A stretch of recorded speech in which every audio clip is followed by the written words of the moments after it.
네, 이 8장은요, 하나님께서 에스겔을 데리고 예루살렘 성, 그발강가에 있는 에스겔을 데리고 예루살렘 성전으로 갑니다. 그리고 성전에서 무슨 일이 일어나고 있는지를 에스겔에게 보이십니다. 그래서 예루살렘 성전 안에 하나님의 영광, 그러니까 하나님의 임재가 있는데 그곳에 질투의 우상이 함께 있음을 에스겔에게 보이십니다. 그런데 여러분, 이것이 오늘 우리의 심령의 모습일 수 있습니다. 우리가 하나님을 섬긴다고 하면서 우리 안에 더 다른 사랑하는 많은 것들이 있을 수 있습니다.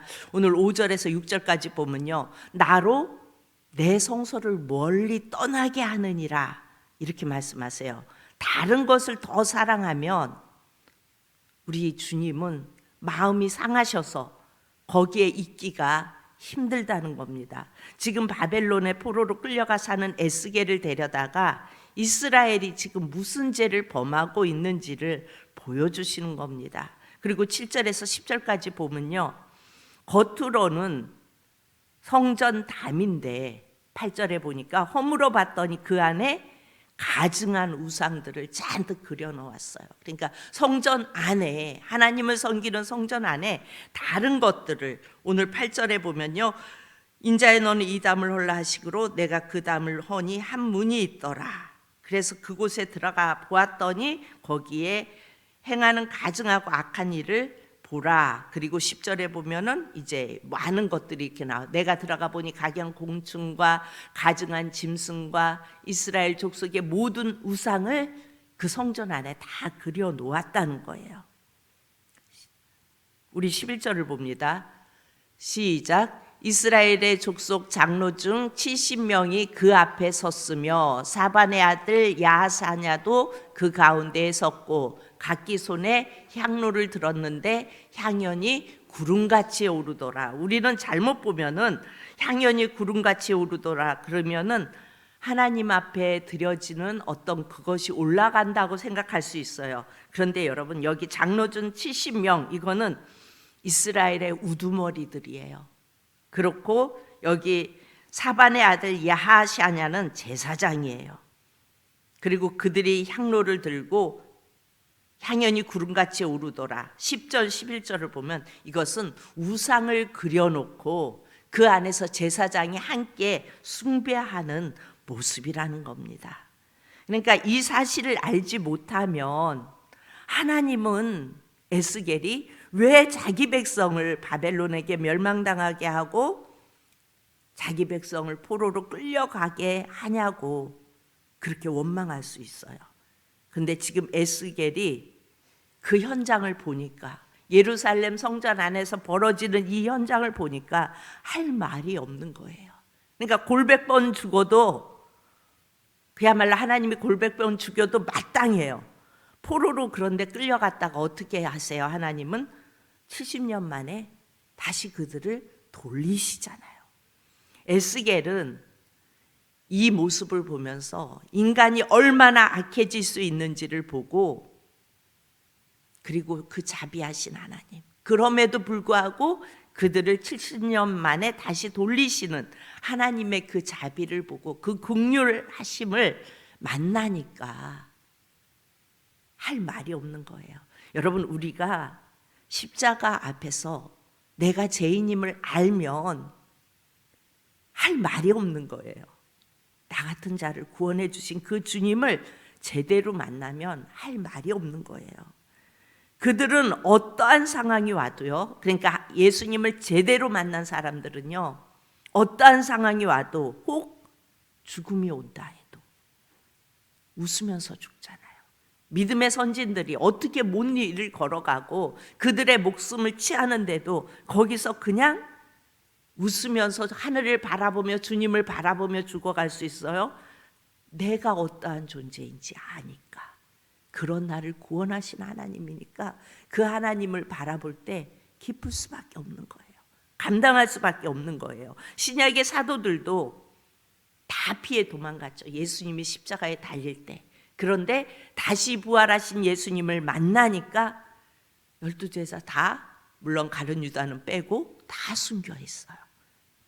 저 북한 땅에서 예수님을 사랑한다는 이유로 총살당하고 그야말로 온갖 인간으로서는 견딜 수 없는 일들을 그들은 당해요.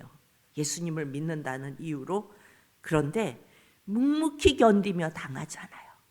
그들의 목숨이 오늘 끊어진다 할지라도 그들은 묵묵히 견디며 다 당하잖아요. 살리러 가도 구해주려고 해도 주님이 그 땅에서 밀알되라 그러면 그냥 밀알되잖아요. 이게 어떻게 가능하냐고요. 예수님을 만나면 가능해요.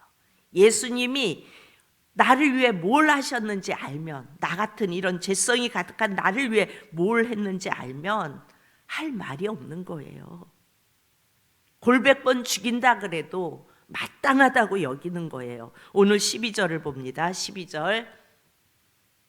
또 내게 이르시되 인자야 이스라엘 족속의 장로들이 각각 그 우상에 방한 어두운 가운데서 행하는 것을 네가 보았느냐? 그들이 이르기를 여호와께서 우리를 보지 아니하시며 여호와께서 이 땅을 버리셨다 하느니라. 자기가 하고 있는 지금 하나님의 성전, 하나님의 임재가 있는 그곳에서 이스라엘 백성들이 그렇게 하고 있으면서 뭐라고 말해요? 여호와께서 우리를 보지 아니하시며 여호와께서 이 땅을 버리셨다. 어디서 많이 듣는 소리 같지 않아요? 우리는 우리에게 조그만 문제가 오면 어떻게 해요? 하나님이 있어 없어? 예수님 믿어도 소용없네? 똑같은 말이에요. 예배를 드려도 여호와께서 우리를 보지 아니하시며 이 땅을 버리셨다는 거예요. 그러나 여러분, 하나님은 다 보고 계세요. 하나님 우리의 패부 깊은 속까지 다 보고 계세요. 내가 무슨 생각을 하고 있는지, 어떤 생각을 하고 있는지 우리 주님은 다 보고 계세요.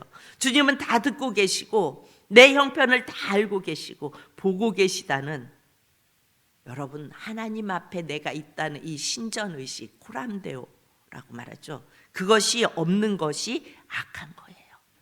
하나님은 나와 함께 계시고 나에 대해서 다 알고 계신데 우리는 사람만 속이면 된다고 생각하죠.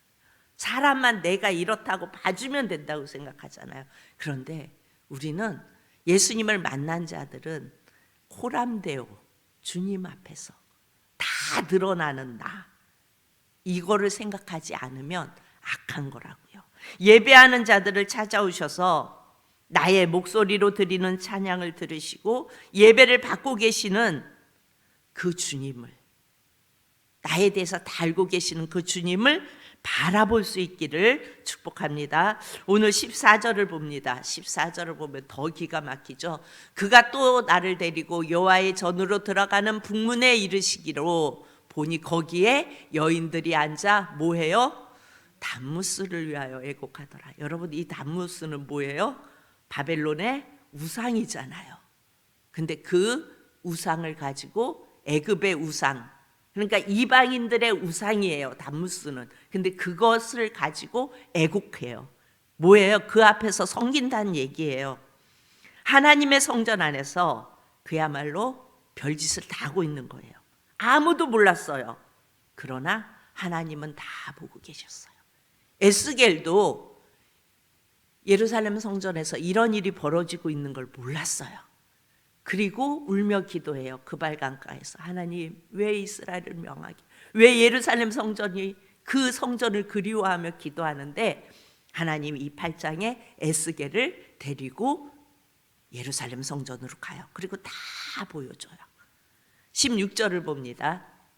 그가 또 내게 이르시되 그가 또 나를 데리고 여호와의 성전 안뜰에 들어가시니라. 보라, 여호와의 성전 문 곧 현관과 제단 사이에서 약 25명이 여호와의 성전을 등지고 낯을 어디로 향하고? 동쪽으로 향하여 동쪽 태양에게 예배하더라.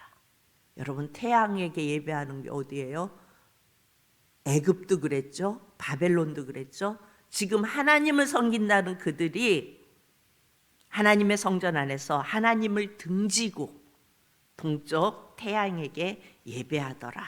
그렇게 말씀합니다. 하나님이 에스겔을 데리고 가서 실상을 낱낱이 보여주는 겁니다. 마치 우리는 내가 잘하고 있는 것 같지요.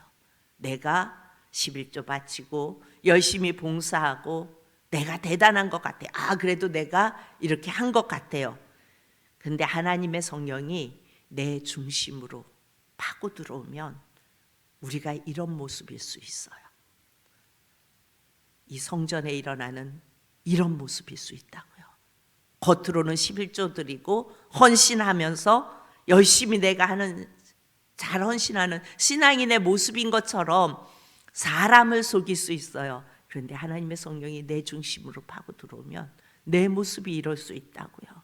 사실은 세상을 숭배하고 돈을 숭배하고 조그만 질병이 와도 예수님께 드리는 것을 피하고 불신하고 이런 모습이 우리의 모습일 수 있어요.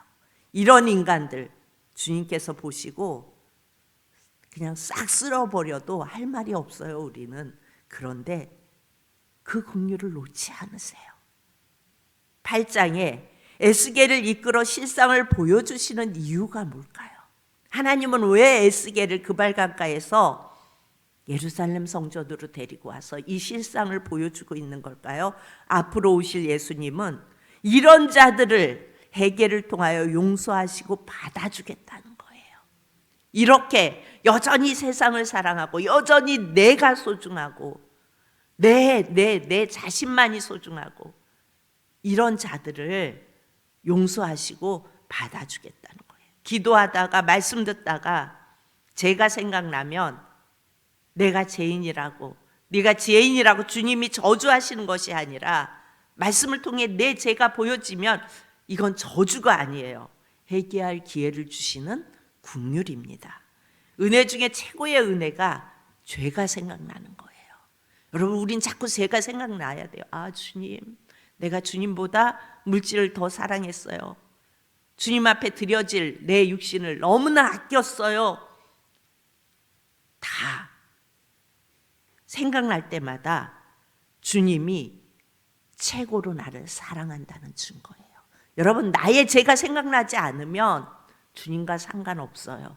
근데 나의 죄가 계속해서 생각나면 그것은 주님이 나를 사랑한다는 증거입니다. 주님이 버리는 자는요, 내가 다 잘했지, 내가 희생한 거야, 내가 견디었고 내가 참았어, 그래서 이런 결과가 와서 내가 이렇게 하지 않았으면 어떻게 이 일을 할 수 있어? 이런 생각이 든다면 여러분, 은혜가 아닌 거예요. 은혜가 안 온 거예요. 예수님을 제대로 만나지 못한 거예요.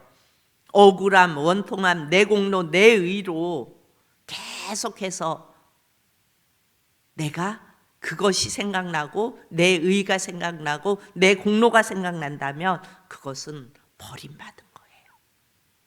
주여 주여 하면서 끊임없이 우상을 품고 있는 인생들의 모습을 보여주시는 거예요. 오늘 말씀을 통하여.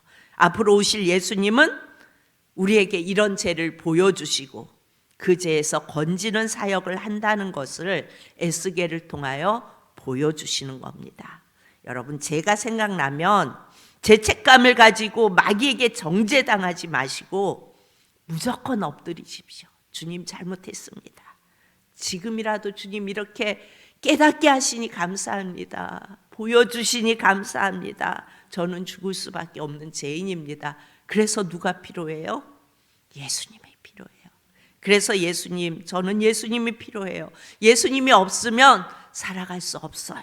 이렇게 고백하면서, 여러분, 우리는 어쩔 수 없어요.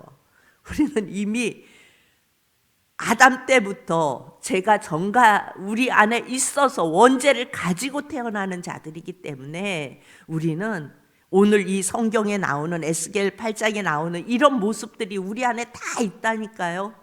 그렇기 때문에 우리는 예수님이 필요해요. 그렇기 때문에 예수님을 바라볼 수밖에 없는 거예요. 그런데 은혜로운 사람들은요, 은혜 받은 자들은요, 자꾸 내 죄가 자꾸 생각나요. 주님, 제가 또 이랬어요. 그거는요, 내가 나쁜 게 아니라 은혜 안으로 들어가는 길이에요. 자꾸 생각나고 회개하고 그러면서 주님 앞에 더 가까이 나갈 때에 주님이 우리를 세워주시고, 이런 제된 우리를 세워주시고 사용하시고 함께 하신다 하시고 사랑한다 하시고 이렇게 하십니다. 여러분, 오늘 새벽에도 내 죄가 보이면 고백하며 회개로 가셔서 여러분의 믿음 생활이 시원함을 누리실 수 있기를 축복합니다. 참 좋으신 아버지 하나님, 은혜를 감사합니다.